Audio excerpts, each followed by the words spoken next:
bienvenido. Un placer. Un gusto, ¿eh? ¿Todo bien? Muy bien. Bueno, muy finalmente bien. se dio. Sí, porque viste que había como mucha vuelta. Mucha ida, Tuvimos algunos inconvenientes, pero estamos acá. Sí, estuviste, ¿no? Estuviste de viaje, estuviste Estuve festejando. de viaje, me fui a cumplir los 70 años a Estados Unidos, a Nueva York, que es una ciudad que fue el primer viaje, el gran viaje que hice cuando tenía 24 años. Y la verdad que feliz de reencontrarme también con una ciudad que aprendí un montón siendo arquitecto. Y bueno, y ahora era el festejo de los 70. Que no se cumplen todos los días 70. Yo tengo 62, así que quiero que me cuentes, a ver, un poco, ¿cómo es eso de llegar a los 70? Y no sé, todavía lo estoy transitando al festejo. Qué sé yo, me parece que 7 décadas es un montón. Yo nací un día 7 de marzo, son 7 décadas. Y siento como que bueno, que la vida me dio un montón de cosas positivas. Y eso siento que, bueno, que lo pude capitalizar y, viste, bueno, estudié, dibujé, soy arquitecto, artista, poetista, y creo que fui también a reencontrarme un poco con el mundo del espectáculo, digamos que siempre vas aprendiendo algo nuevo, y creo que Estados Unidos está ahora como en una nueva visión del musical y de la manera que a mí me gusta mucho más ahora que antes. ¿Y la ciudad cómo la encontraste en New York? Muy sucia. Oh, mirá. Sucia, donde se ve mucha indigencia, está desordenada y con una problemática seria que tiene que ver con las drogas y tiene que ver con esta droga nueva que es un perimazo, el fentanilo, que es tremenda. Sí, se ven mucho, como se les llama los zombies. Hay muchos zombies, hay muchos homeless, pero mucho. Mucha diferencia social, o sea, hay mucha... Y se nota. Pero es una gran ciudad. Hay mucha gente viviendo en la calle y ahora ya no es solamente un homeless, sino es varios. Porque hay chiquitos, hay medianos, entonces es un tema que se ve de afuera. ¿Por qué pensás que llegó y a porque eso? me parece que, bueno, porque hay un problema supuestamente con el alcalde, no sé, de Nueva York. Creo que es un alcalde, ¿no? Me parece que es un alcalde. Sí, no sé bien cómo son viste que está medio en la cuerda floja, corrupción y demás, y no está bien digamos, ni estaba bien con Biden, que era de su partido, sino que tampoco estaba bien con Trump ahora. Pero ya se va. Sí, un ritmo nuevo, y aparte un ritmo Nueva York, un ritmo... Sí, tremendo. viste, la política en general es un tema mundial. Yo creo que hay como hay un momento de quiebre, es un principio de siglo conflictivo, que todos los principios de siglo tienen su parte conflictiva. Bueno, viste de todo, Vi de todo, también ves que el arte creció, claro. Digamos que la arquitectura es impresionante, cómo está, digamos, cómo se expandió después de la caída de las torres y todo. Vas viendo también, digamos, ciertos progresos y después ves cosas. ¿Y qué pensás, ¿no? Ya con tu recorrido, ¿no? Se te ve bien, se te ve perfecto, sano, con ganas, tener 70 y es una nueva etapa. Yo creo que es un milagro haber cumplido 70. Bueno, ya me lo pero está bueno, porque me parece que tiene que ver con un aprendizaje también y con haber visto un montón en cada década vi mucho, aprendí mucho, siento que vi como un país crecía, viste que es como Argentina, es como un vaivén constante y siento que bueno, que hoy estamos en un periodo donde espero que empecemos a replantear los cambios y la situación. Siempre se necesita un cambio para poder crecer. Y me parece que los cambios hay que provocarlo en todos los sentidos, no solamente en la política, sino que creo que es en el mundo del arte, es en el mundo de la pintura, de la escultura, de la música.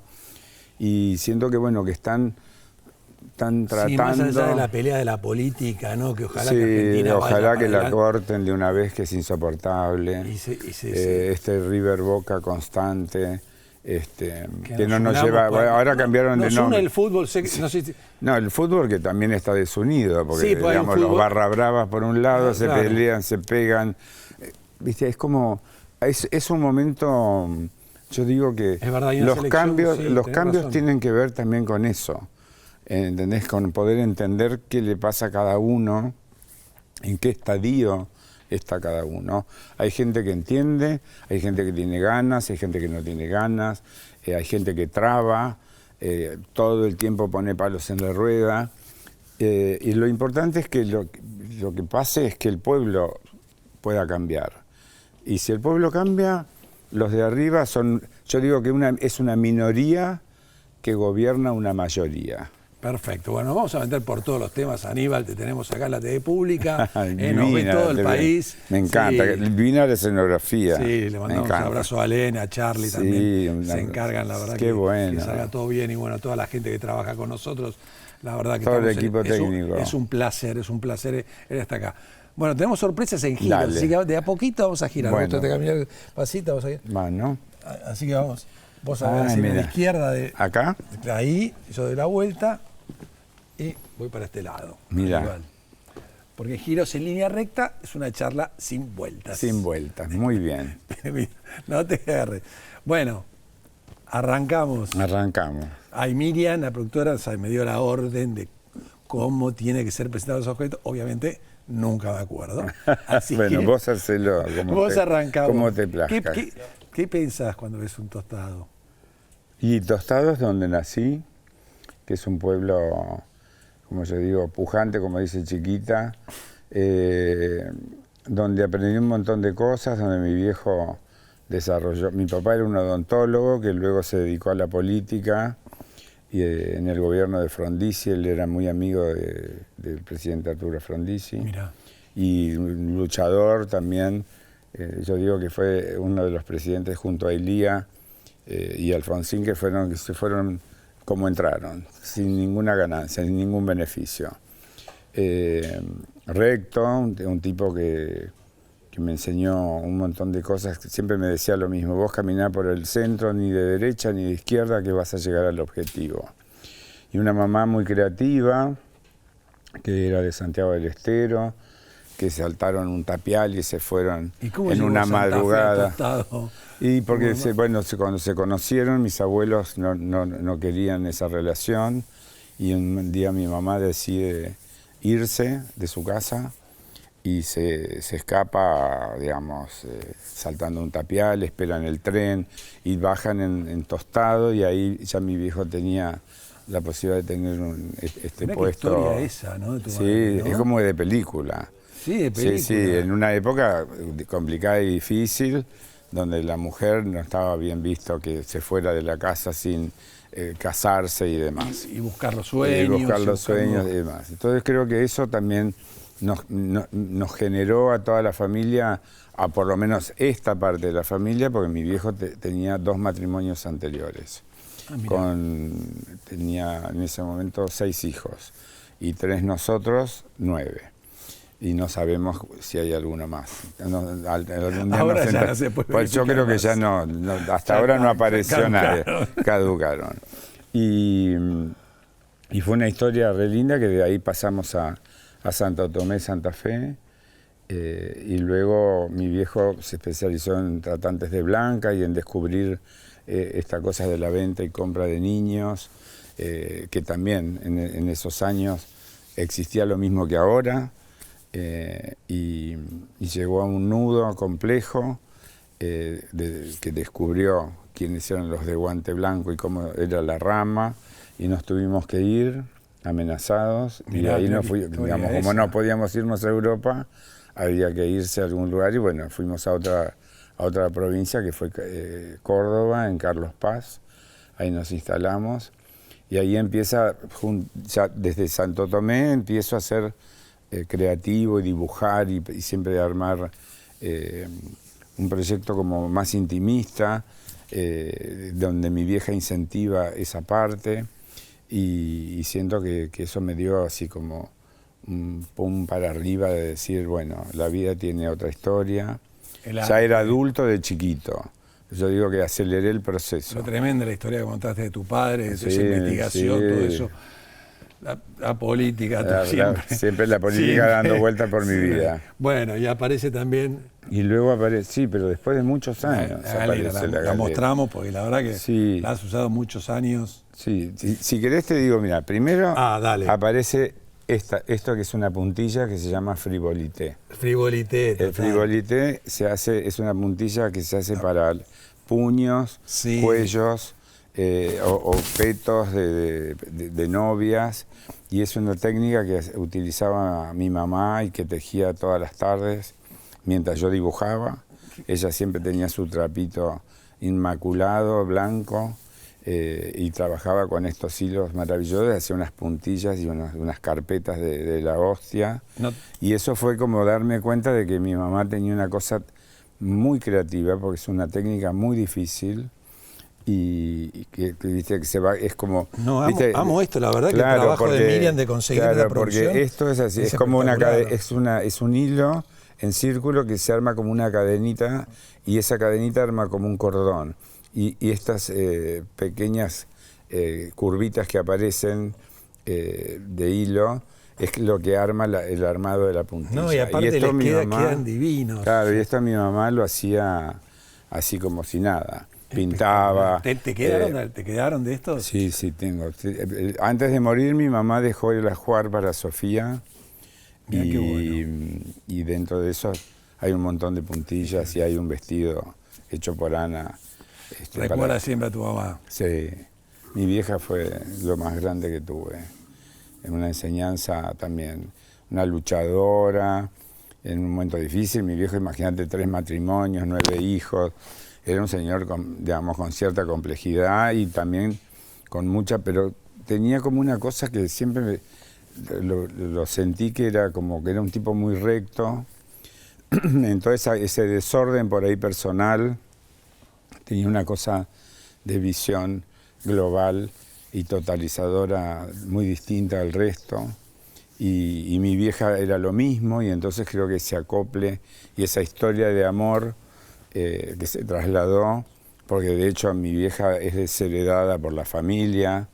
Toda una historieta. Una historieta. ¿Y vos, único hijo de ellos dos? No, 2 hermanas más. Somos 3. O sea, tu padre... Claro, pero yo conozco a mis hermanastros a partir de los 5 años, que ahí llego a Buenos Aires y descubro... Por eso, mi viejo era además un cabaretero. Mi viejo le encantaba en la noche y era así como un dandy del Tabarís. Sí, un adelantado. Un adelantado.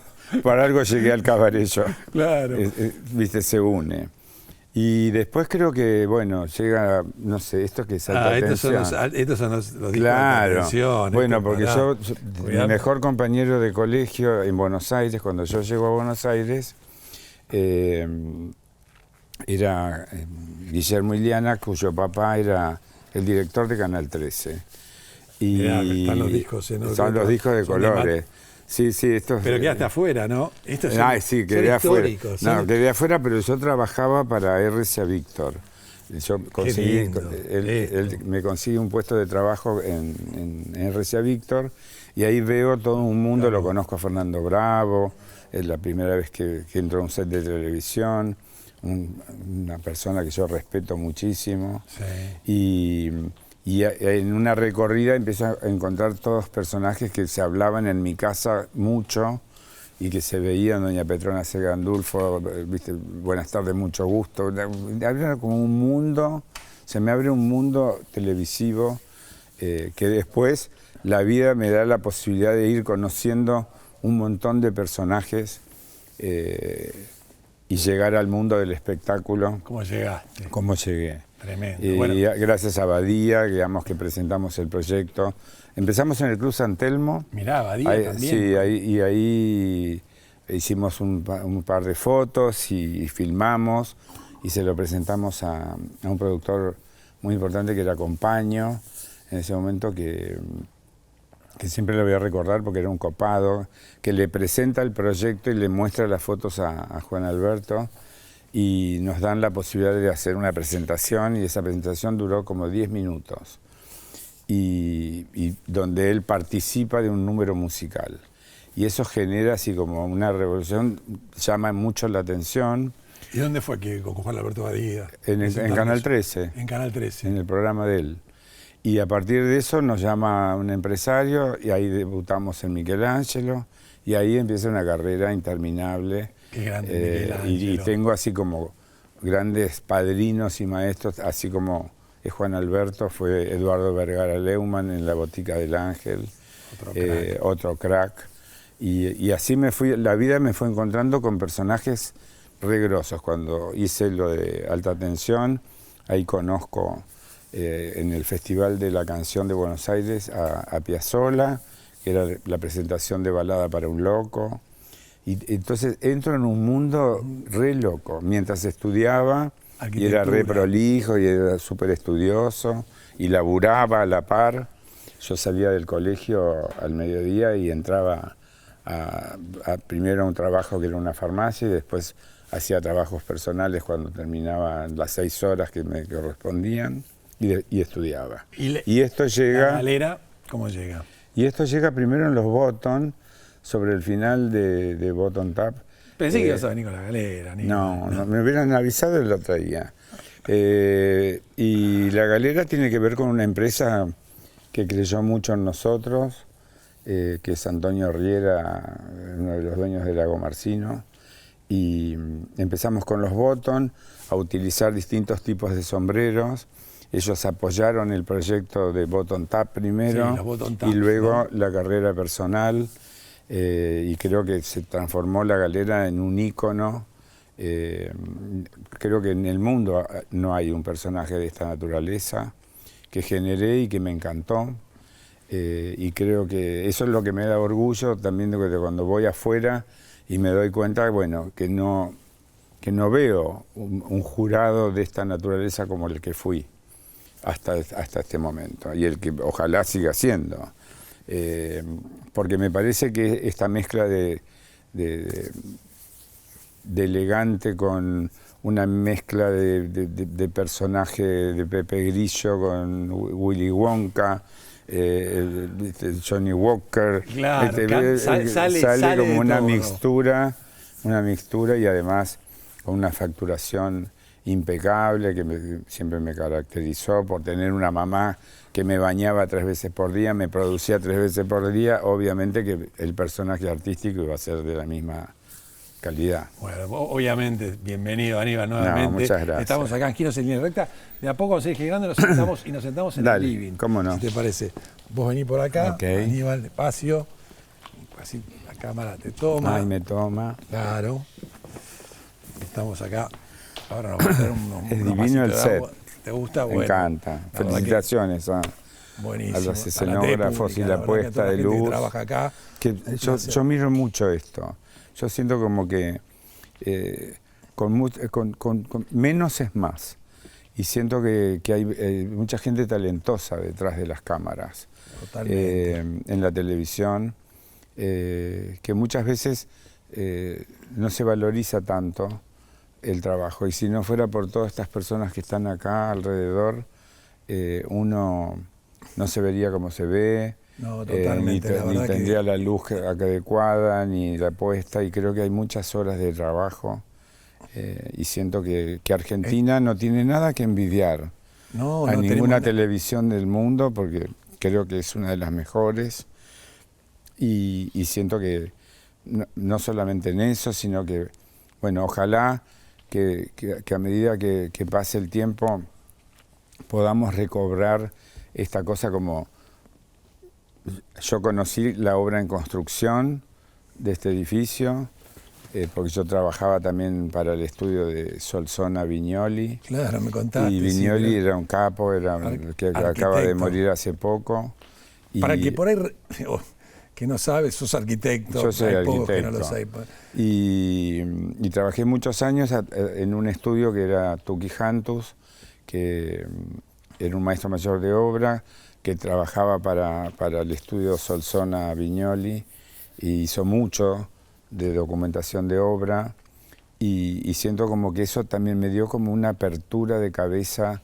La arquitectura fue como para mí una explosión y fui talentoso y me reconozco haber trabajado mucho y muchas horas. De ser un dibujante estrella pasé a ser un proyectista y ese proyectista construyó poco, pero y dirigí mucho las obras desde el plano, no desde estar en obra en sí. Ya me vas a contar un poco cómo fue ese cambio que hiciste de la arquitectura al ser artista totalmente. Sí. Obvio, Rafael Viñoli es un crack, arquitecto. Solsona también hicieron este edificio. Y Mantiola y todo el equipo. Locura. Y como te conté, mi señora Mónica fue alumna tuya mirá vos. En la Facultad de Arquitectura. Te conocí de ahí. No sé, no me voy a acordar del apellido. Seguro. Bueno, la vamos a seguir acá en Giros en Línea Recta, ¿te parece? No. Así que obviamente prendete, seguí acá en Giros en Línea Recta, una charla sin vueltas con la entrevista exclusiva con Aníbal Pachano. Vamos y venimos.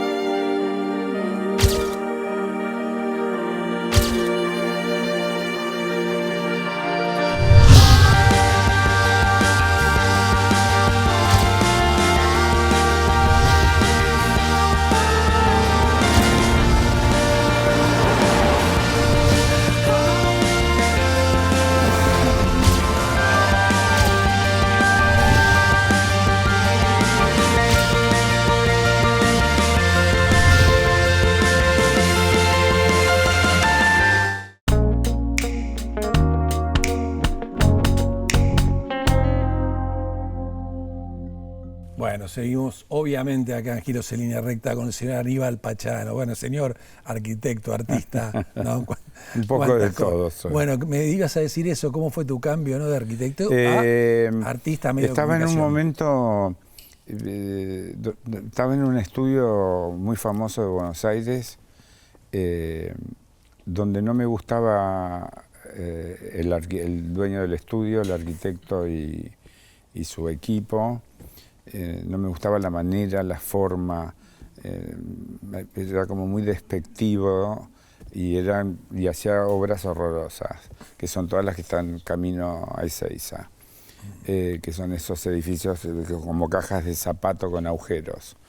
Y la verdad que dije, viste, eso no era para mí y en ese momento estábamos saliendo del momento de represión y había poco laburo, había habido mucho laburo en un momento de obra pública, habíamos ganado muchos concursos en otros estudios para los que trabajé, Frangella, Casiraghi y Nathanson y Minón, que habíamos ganado unos concursos de la hostia, de las escuelas diferenciales, después gané un banco en Formosa, el Teatro de Salta, donde ahí me meto en el mundo del teatro. Ahí, mira, con la arquitectura la enganchaste, con haciendo una obra de un teatro. Claro, y luego hago una casa que se llama la Casa Duende, que la hago en Cariló, y después me doy cuenta que esa obra estaba hecha para un señor que pertenecía al mundo represor.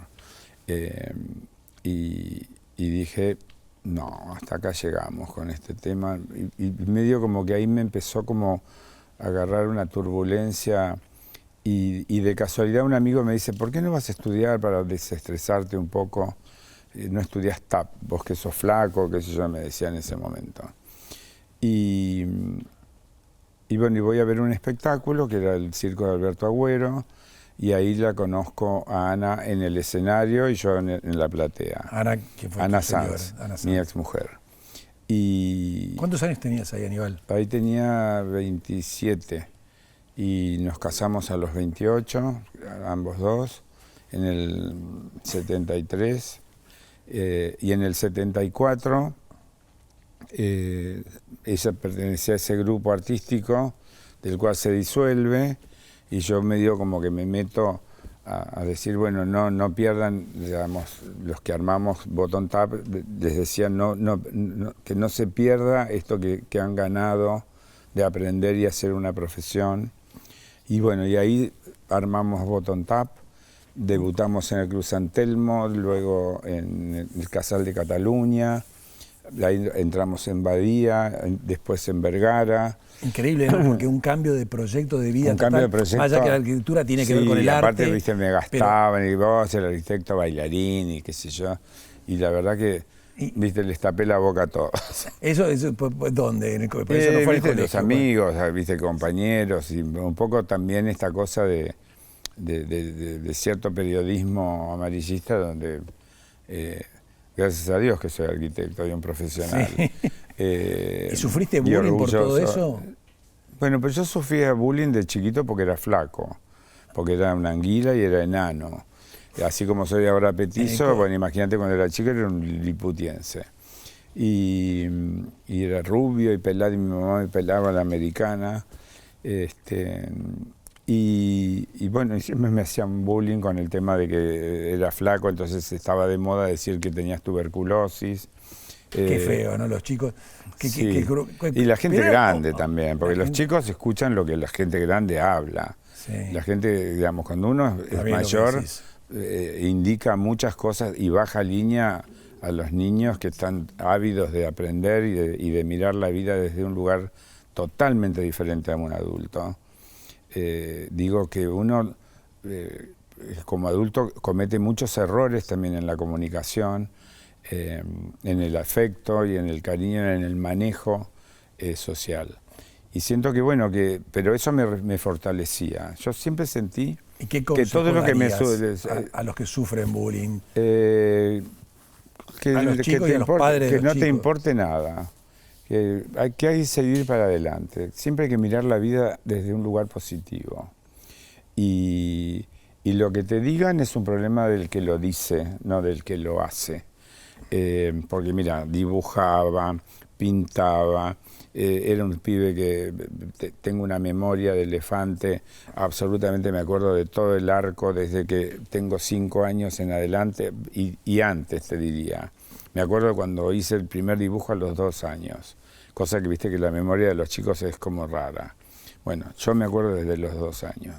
Y siento que eso también me dio una fortaleza y esta cosa de mis viejos, que también bulineados por el hecho de ser concubinos en una época complicada, no solamente por la familia, sino por el contexto, la iglesia incluida, por algo no pudimos tomar nosotros la comunión, porque en ese momento decían que no, que como el concubinato iba a ser, bueno, unas pavadas. Bueno, por eso todo eso se mejoró, cambió el mundo en ese sentido. El mundo cambió, ¿no? obviamente que tiene que cambiar. Viste que siempre hablamos nosotros somos más grandes, lo anterior fue mejor, va a cambiar, no fue mejor. Y lo que falta que cambie.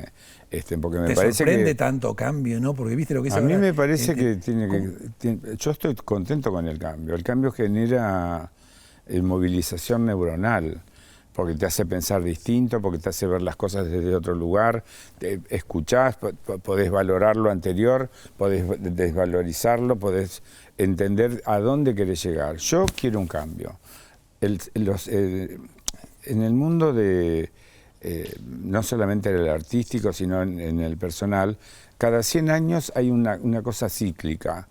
Y siento que, bueno, que estamos ahora recién empezando, tardamos 25 años, en el siglo anterior se hizo mucho más rápido el cambio, tardó menos tiempo.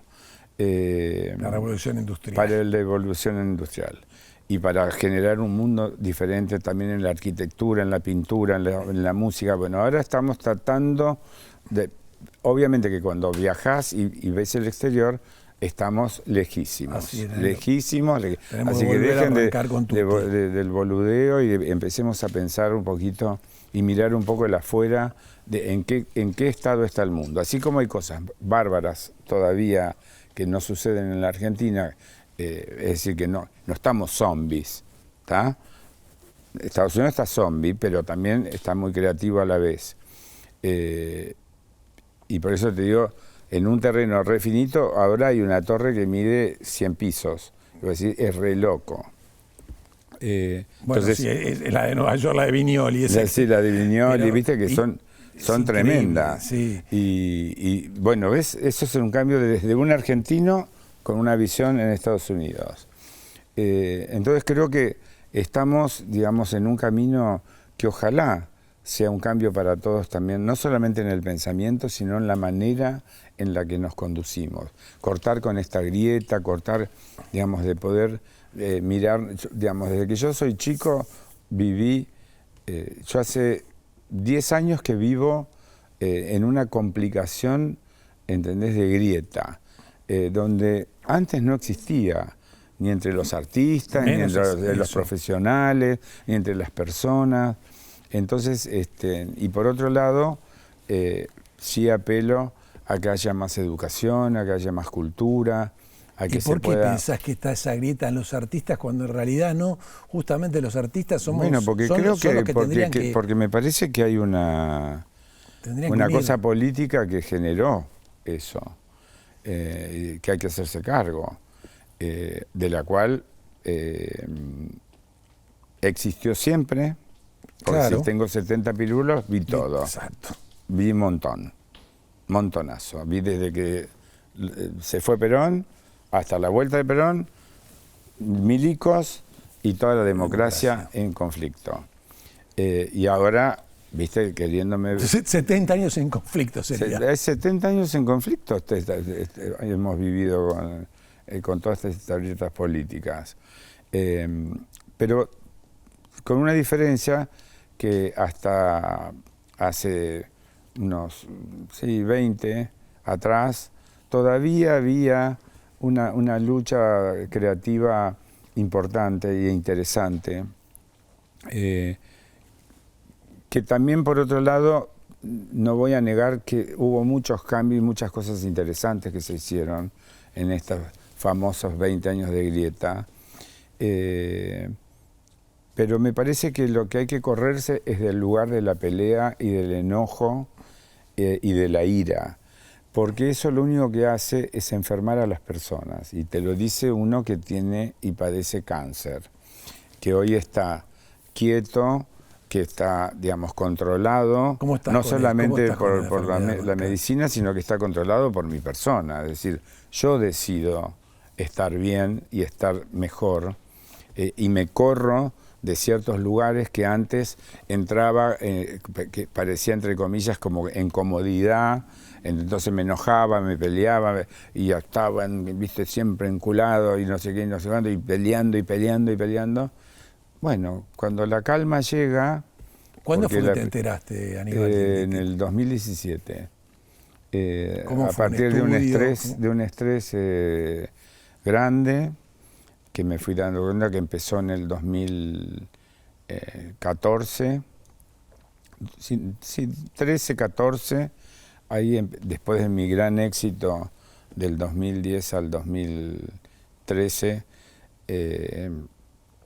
así como un desborde de éxito monstruoso, donde adquirí mucha popularidad y mucho prestigio, que también, digamos, lo continué por esfuerzo, por trabajo, por dedicarme y por ser, digamos, yo voy a hacer lo que quiero y cómo lo quiero hacer y de qué manera.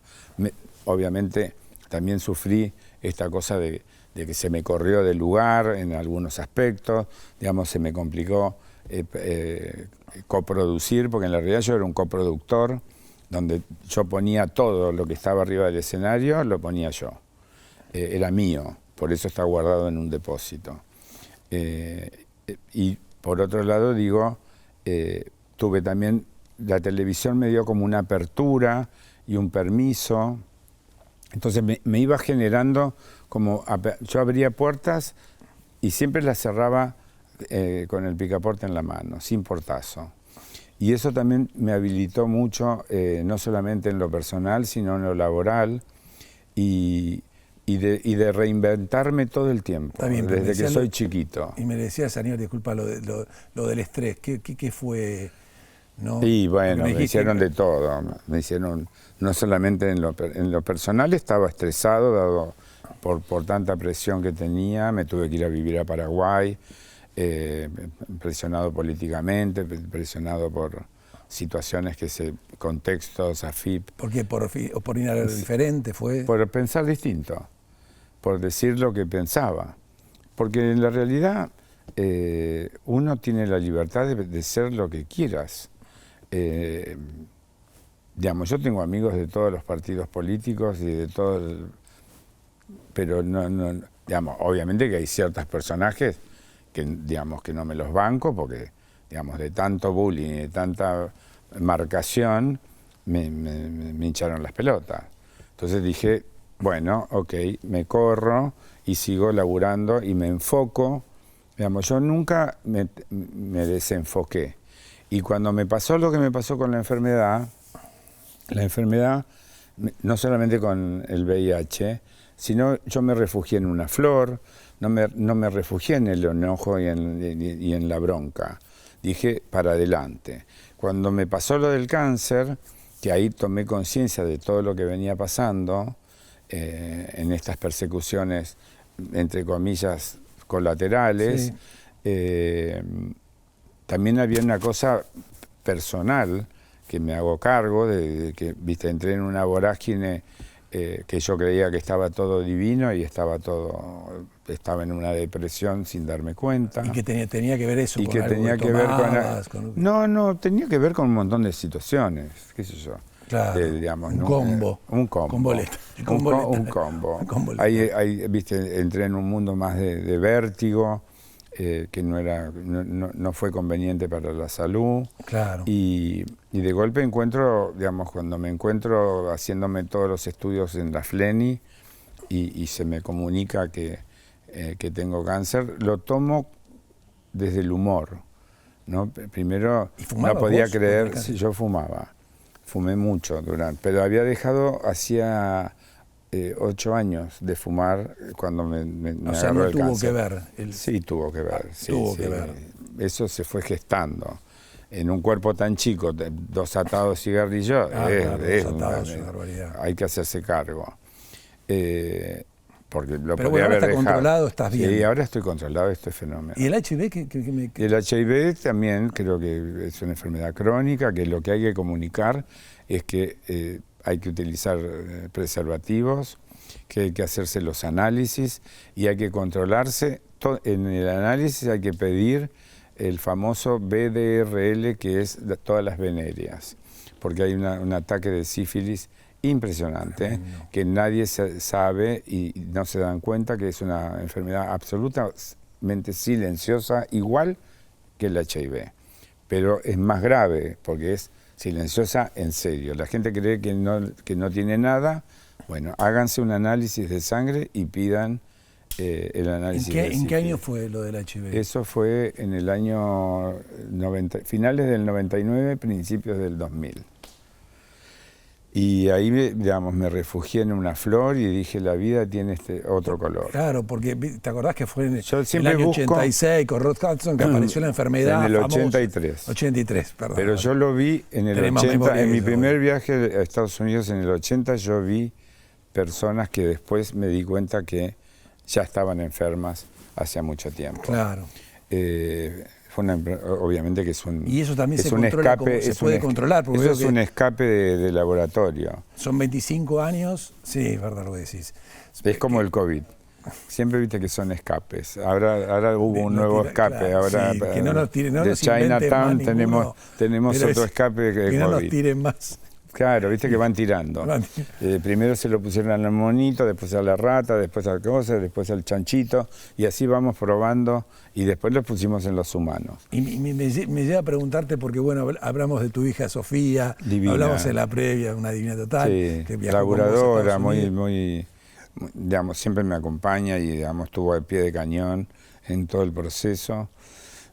Fue un aprendizaje para todos, y sobre todo Sofía se tuvo que bancar y la verdad que lo hizo muy bien y aprendió un montón de cosas, a lo cual voy a pedirle eternamente disculpas de haberla hecho pasar por un momento difícil, bueno, pero son cosas que pasan Y por otro lado, bueno, ahora estamos mejor y a veces... ¿Con tu exmujer? Con Ana tengo una buena relación. Hemos trabajado ahora para Valeria Lynch, estamos trabajando para el último espectáculo de Valeria, que se hizo en el Gran Rex, que fue divino. Estoy trabajando con Beto Casella, que es un tipo que me encanta y que es un tipo que me alienta y que me genera positividad. Es de la vieja ola, como digo yo, de otra época, como fue Badía o como fue Vergara Leumann, un tipo que me permite divertirme, me permite ese permiso de ponerme ese pelucón a lo loco y divertirme. Así como, viste, la pérdida de Antonio fue como así como un golpazo. Apenas llegué de Estados Unidos, en el pasillo del avión me entero que había fallecido Antonio, que me dio un shock, y hoy justo me mandaron una foto que tenía en el camarín con él, y que me puso como muy contento digamos, de tener un recuerdo, de ser un tipo que creo que junto a Nini Marshall, Antonio Gasalla son como los dos referentes del humor, pero no solamente por el humor en sí, sino por todo lo que conlleva: poetista, director, escenógrafo, iluminador, vestuarista. Es un tipo con una integralidad absoluta de esta cosa que es enorme para armar un espectáculo o un programa de televisión. Impresionante. Y creo que eso fue como un aprendizaje para todos, para toda la técnica, para un tipo absolutamente creativo, un actor, además de ser un actor cómico, un actor dramático de la hostia y un gran director. Muy gracioso. Muy gracioso, muy cabrón como buen pisciano. Un gran recuerdo. Un gran recuerdo. Te corté un poco con el tema de tu hija, de pedirle disculpas, y tiene algo que ver, me quedé pensando, esto cuando vos decidiste ser homosexual, ¿cómo fue toda esa historia? No, uno no decide ser homosexual, uno es lo que es. Yo soy masculino, femenino, singular, todos les preocupa. Bueno, ¿alguien me conoce alguna pareja? Nadie. No. ¿Alguien conoce? O sea, la única pareja que conocen se llama Ana Sanz. O sea que el resto se llama, imagínate lo que quieras. Perfecto. Y me chupan 3 velines lo que piense el resto.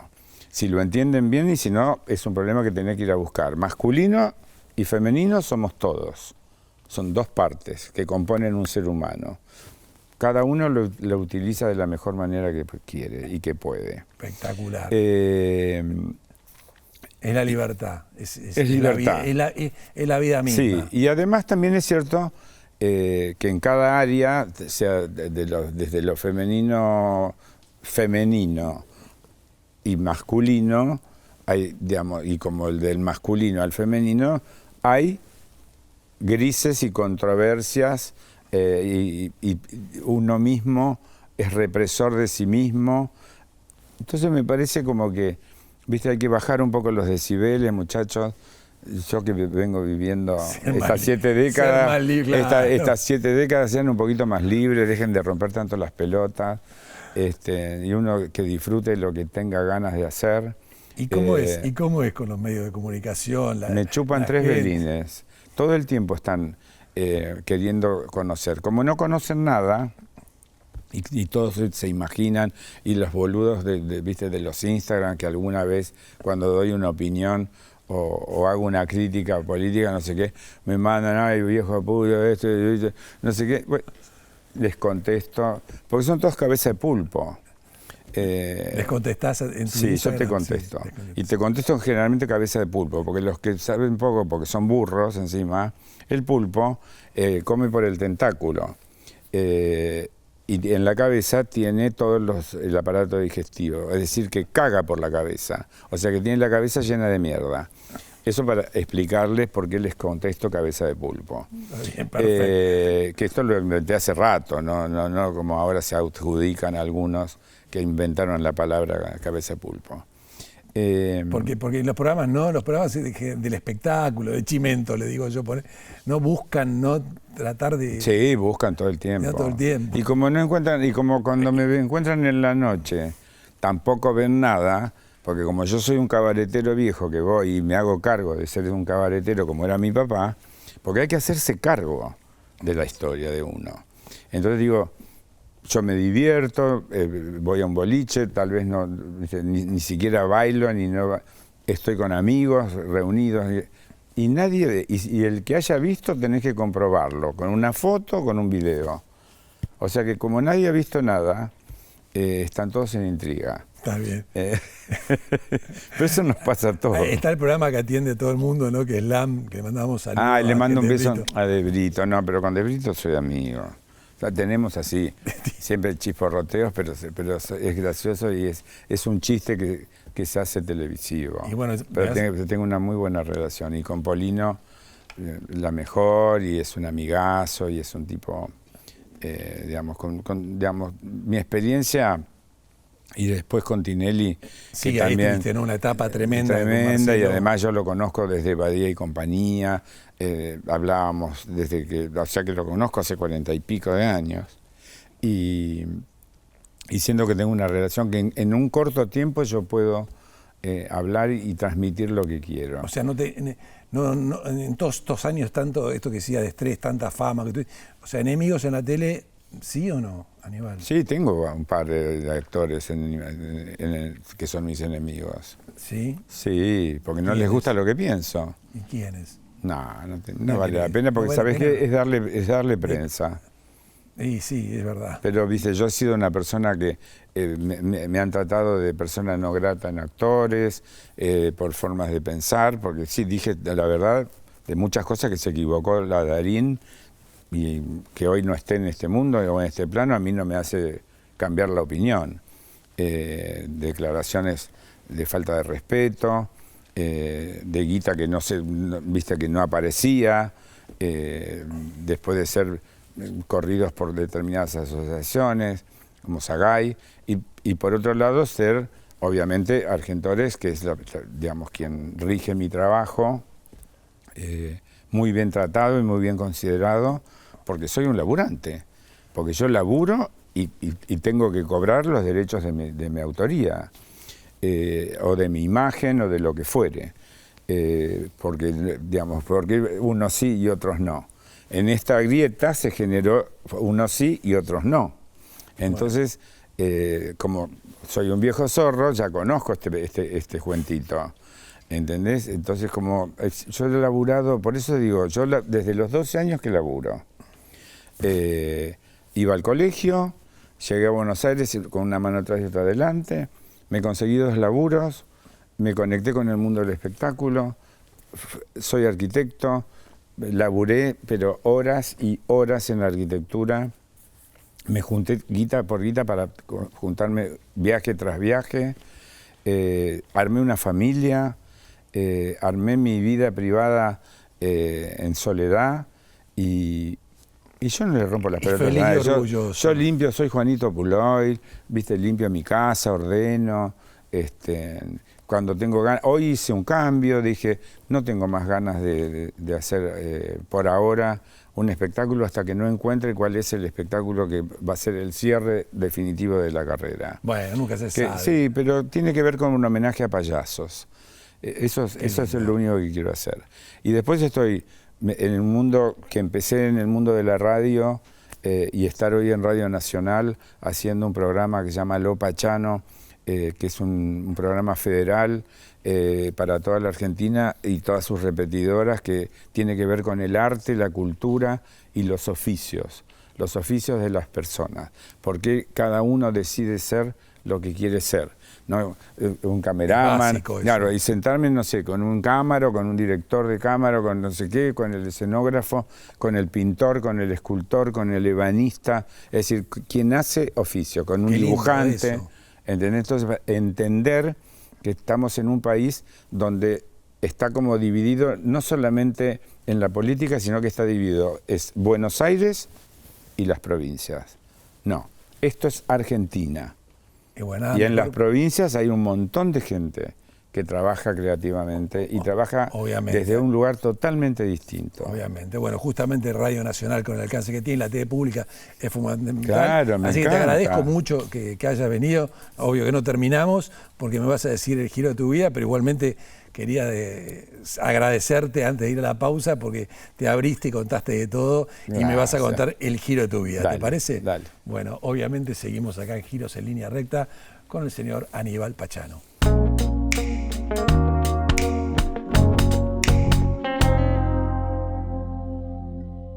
Bueno, seguimos acá en Giros en Línea Recta, en esta charla sin vueltas con el señor arquitecto, artista, bailarín y todo lo que contaste impresionante. Cadete. Aníbal Cadete. Yo fui un cadete estrella. Un montón de oficios. No, viste, un oficio brutal. Imagínate que yo era cadete y era el más rápido de todos. Yo me ganaba todos los premios. Porque entraba a un horario de la oficina que era a la 1 de la tarde y a las 3 de la tarde terminaba todos los bancos. Impresionante. Impresionante. Era una saeta. ¿El giro de tu vida, me prometiste, lo pensaste o lo tenés ya? ¿Cuál fue? El giro es como que ahora entro en una etapa, bueno, para mí haber estado cumpliendo estos 7 años, estos 70 pirulos, en esta década creo que empieza como un camino nuevo también. Y por eso estoy tan abocado a la radio y como que encontré un mundo que venía buscando hace mucho tiempo.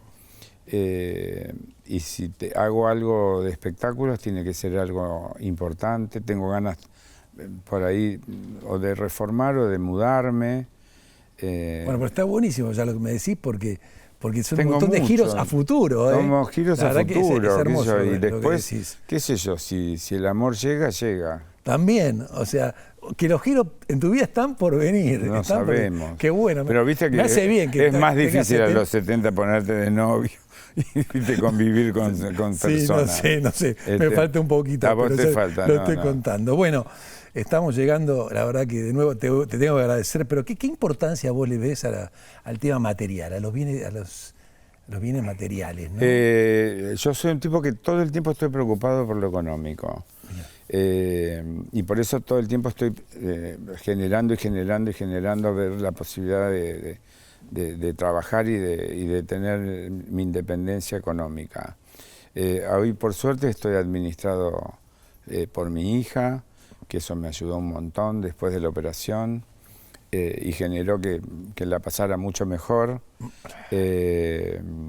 Y creo que eso, Sofía es como el broche de oro de mi historia. Es una nena muy talentosa que hace de todo y ahí se parece mucho a su mamá y a mí, que somos dos emprendedores constantes de la vida, dentro del mundo del espectáculo y fuera del mundo del espectáculo. Hemos hecho un montón y siento que Sofía hace eso. Sofía es bailarina, cantante, actriz, chef, ahora viajera por el mundo. Sí, me lo dijiste la previa. Es una gran compañera, gran amiga. No te puedo ni preguntar entonces qué significa Sofía para vos. Mucho. Creo que es un antes y un después. Imagínate cuando Sofía nace, mi mamá fallece el 25 de octubre del 88 y Sofía, ahí se posterga el parto de Ana hasta el 9 de noviembre. Fue como un shock la muerte de mi vieja. Y creo que se fue un ángel y volvió otro. Y creo que eso es Sofía. Es un angelito que me protege y que obviamente está guiado también por mi vieja, que ella no pudo conocer. Y siento que tiene muchas cosas de ella, muchas cosas de su mamá. Yo con Ana tengo un gran cariño, un gran afecto y un gran recuerdo de una unión que duró casi unos 13, 14 años, que para ser un tipo que nunca había tenido una pareja es mucho tiempo. Sí. Y que sigamos siendo familia y que sigamos estando con altibajos como todos, que a veces mejor, a veces peor, pero siempre con un cariño y un respeto. Que me parece que eso es lo que me enseñaron mis viejos. Qué bueno. Qué bueno lo que decís. Bueno, la última, Aníbal, porque bueno, el tiempo es tirano, la conocés la frase, sí, en televisión. en televisión. ¿En Dios crees? ¿Tenés miedo a la muerte? Sí, a mí la muerte no me gusta mucho. A veces me la imagino, yo vi la muerte de mi papá en directo, y ojalá que sea así, pero no con el sufrimiento de mi papá. Claro. Mi papá tuvo un tipo muy activo, no sé qué, bueno, muy diabético como yo, y a veces eso me pone así como un poquito nervioso, porque la diabetes es una enfermedad silenciosa, complicada e incontrolable. Entonces, siempre soy un tipo muy cuidadoso de no lastimarme o de estar atento a que no me pase nada, para que no se provoquen infecciones y demás. O sea, no es miedo a la muerte, sino miedo a sufrir, a mí, ¿no? A mí lo que no me gusta es terminar sufriendo. Sí, el sufrimiento y el estiramiento. Comparto, a veces, claro. viste que a veces hay como estiramientos que se hacen de las enfermedades, que bueno, sí, que también lo hace la medicina. Viste que yo creo que cuando ya está el cuerpo mal, ya está, hay que dejarlo ir. Y si no te das cuenta, es 10 veces mejor. El Agente 86, la pastilla del astronauta. Sí, que no sé, digo ahí. ¿Hay algo después de la muerte? Yo creo que sí, que hay, porque yo lo presiento. Yo presiento que mi vieja está, que mi viejo también. Yo siento que hay como otra vida. Y por eso digo que a veces nos peleamos tanto, ¿viste? Hay tanta controversia que en un segundo y en un respiro, como vi de mi papá, se fue. Y entonces digo, bueno, calmémonos un poco para disfrutar. Hoy con una llamada de teléfono te cambia la historia, claro, ¿no? y yo siento como se que, da vuelta a todo. ¿viste? Hay que bajar la presión, las agresiones, la bronca. Y yo aprendí mucho en Fundación Salud este tema, gracias a Estela Maris Maruso, que me enseñó a entender el para qué se instala una enfermedad en tu cuerpo. Y gracias a agradecer eternamente a Fleni y a Servio, que es el cirujano, a Muggeri, mi oncólogo, a Fran Varela, mi neurólogo, que fueron los que me sostuvieron, y a todos los médicos que participaron, a Lopardo, que maneja mi tema de HIV. Siento que... Un luchador, Aníbal, grande, tremendo. Sí, pero también he tenido mucha gente grande. Un equipo que me ayudó, y creo que he tenido grandes compañeros del mundo del espectáculo. Buenísimo. Bueno, últimas, un sueño por cumplir, y ¿qué pensás de la Argentina? Ojalá que llegue a los 80, me encantaría. ¿Y qué pienso de la Argentina? Que hay que aceptar los cambios, que hay que cortarla con la pelea, cortarla con ser tan mentirosos. Nos mentimos, le mentimos a los demás, y cuando vos tenés más sinceridad, es donde ganás. Y siento que el pueblo argentino se merece un mejor estadio.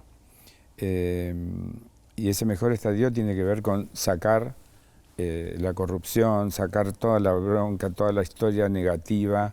Y viste que es como cíclica. Ahora de los políticos pasaron a ser los protagónicos estas últimas semanas los barras. Y vas a decir, muchachos, la verdad que me da vergüenza a veces mirar el Congreso y escucharlos hablar de cómo se tratan y cómo se dicen. Porque eso es una mala enseñanza para el resto. Exacto. Son maleducados, ignorantes, burros, prepotentes, omnipotentes. No saben nada, porque no saben por qué corno están sentados ahí. Y siento que ojalá también se bajen los decibeles de agresiones y de confrontaciones, para generar una Argentina mejor. Por eso esta búsqueda que tengo de irme al interior a transmitir el programa desde el interior, es porque me da un aire que hay otra Argentina. Vamos arriba, como decimos en Uruguay, vamos arriba. Claro. Así que vamos a Argentina. Vamos a Argentina. Aníbal, un placer haberte tenido acá en Giros en Línea Recta, Gracias, la TV pública. muchas gracias. Lo mejor en Radio Nacional, te vamos a escuchar la mañana, ¿no? De 10, los domingos. De 10 los domingos, de 10 de la mañana a 1 del mediodía. Y sale por todas las repetidoras del país. Espectacular. Bueno, pasó Aníbal Pachano por Giros en Línea Recta. Nos vemos la semana que viene. Gracias, Aníbal. Chao a todos en la TV pública.